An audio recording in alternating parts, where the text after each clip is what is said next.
I love what Noah's doing here at The Lead. It's a great solution for startups in the digital space and the consumer brand space to actually be able to network with each other, learn some great stuff, provide content to executives who are not quite the top executives in these organizations, but are mid-level and importantly growing in their careers. I think it's a great access point. He's doing a tremendous job. So this year was actually our first time here at the Lead Innovation Summit, and I feel confident that we're walking away feeling great about it. We've met some incredibly talented, smart, wonderful retailers and retail brand leaders that have come over and shared great information with us about themselves and their businesses. We're really eager to lean in with them and do more with them, and we're really eager to lean in and do more with the Lead next year as well. At the end of the day, it really boils down to the human experience. We all grew up in this world where you went physically into a retail store, and when you walked in there, somebody greeted you and they said, "Hey, can I help you today? What are you looking for?" And when you answer that question, they started to drill in further, right? Like, tell us a little bit more about it. Is it for a special occasion? What's your lifestyle like? What's your style in general like, right? Like the things that are important that help them guide you to the right products. And all of a sudden, right, everything shifts online very, very quickly, and it's here to stay. And so brands are thinking, how can I replicate that in-store experience? How can I bring that online? And ultimately, again, use it to just make the consumer experience better and build what feels like and is a real relationship and a true back and forth interaction. At the end of the day, brands don't have the additional funds that every company out there wishes they did. And so we're able to say, look, there's a ton of money going into design, into building, into having the IT resources, and having a platform that's intuitive enough to do that work for you.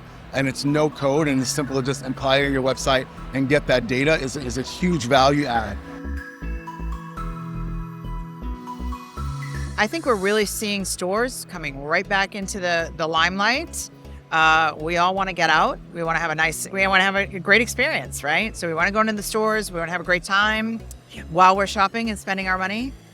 So I'm really, I'm hearing a lot about stores. The power of AI is that it can generate a lot of content. Yeah. The bad part of AI, generic AI, is that it can generate a lot of bad content. If you trust generative AI tools like ChatGPT, and you say, build me a Tesla commercial, disaster.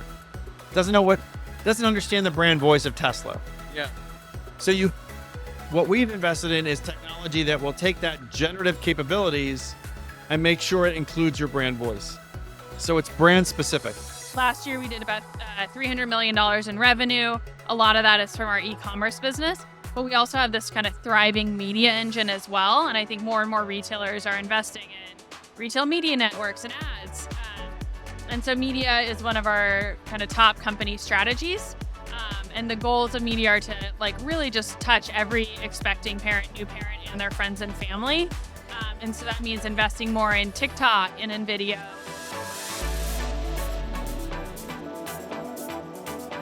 In today's marketplace, you can't afford to not have a lifetime relationship with your consumers because there's too many flavors of the day, there's too many choices and options. There's too many Instagram brands that come up that if you're late night surfing, that looks interesting. To create stickiness, you have to create resonance. The way you create resonance is by connecting with the consumer on an emotional level. Data and AI are such hot topics right now. That's totally fine, right? I mean, I'm going to say something maybe controversial. Data was always there, right? So now it's just how you use it and how we can, go ahead and slice it and dice it. For me, will always be about the customer and how we can use whatever new technology is coming to help amplify that experience and to make it easier for them to either shop or feel seen and identified through that brand and building a community. So for me, that's really where it's at. The relationship between the CPGs and retailers are continuously evolving. Now, I think, as part of a brand, as part of a CPG, 15 years back, the primary data sources for a CPG was the internal data sources and the third-party data sources like Nielsen, IRI, etc. Now, if you look today, we have added at least 3 other bigger category of data sources. The zero-party data, which you can get directly from the consumers. the first party data which brands like Mars can collect directly through our D2C activities, our campaign measurement activities. And also the second party data where our partnership with large retailers, Walmart, Amazon, or large retail media houses, they are starting to share more and more data with us. I do think that a broader trend is this idea of thinking about being able to take a little bit more control over your own health, being able to think about not just what's happening today, but also what's happening with me tomorrow. I think there are obviously a lot of broader trends around wellness. Some of the challenges with that is that when you're being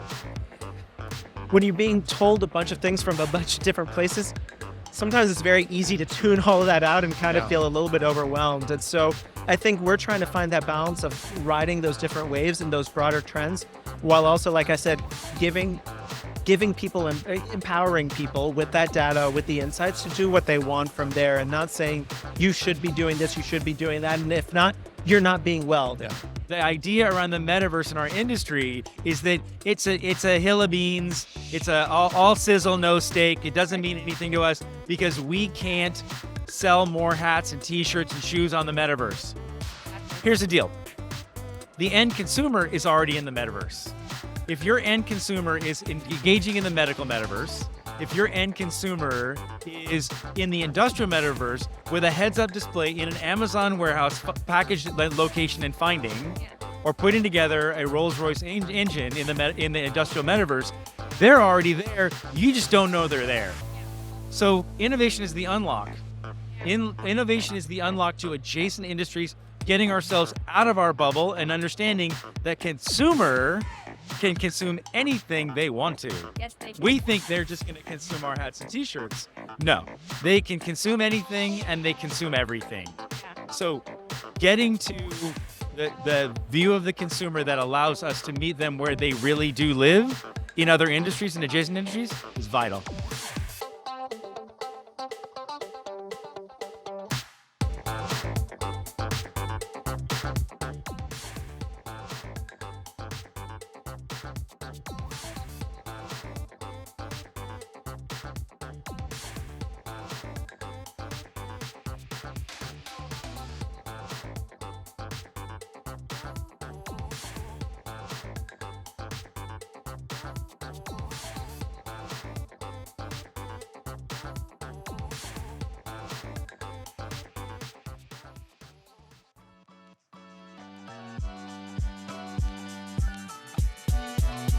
I loved the Rethink dinner. They just bring people together. I mean, they brought us together. We're like-minded, and I'm so excited to have more conversations with you. And just, I mean, obviously great drinks and food and just the people. I think it's the connections. Totally agreed. Yeah. I think that these industry events are happening more and more, and I really, really like them. The idea that you can get like-minded people together is ambitious. It is. But I think the beauty of last night is that Rethink created a frictionless environment where it was actually quite easy. Nice. And that I really appreciated. And 2 main courses, I mean, you cannot complain about You that. cannot complain. Thank you. I can't wait for the next one, actually. Me too. That was awesome. It's important to call out the dinner that we had in partnership with Rethink Retail last evening here at the Lead Innovation Summit.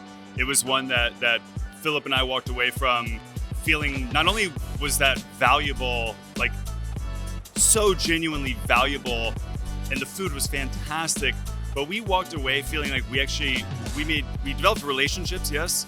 We made friendships last night, right? Like I walked away feeling like I have 20 new friends who I have a real understanding of who they are as people.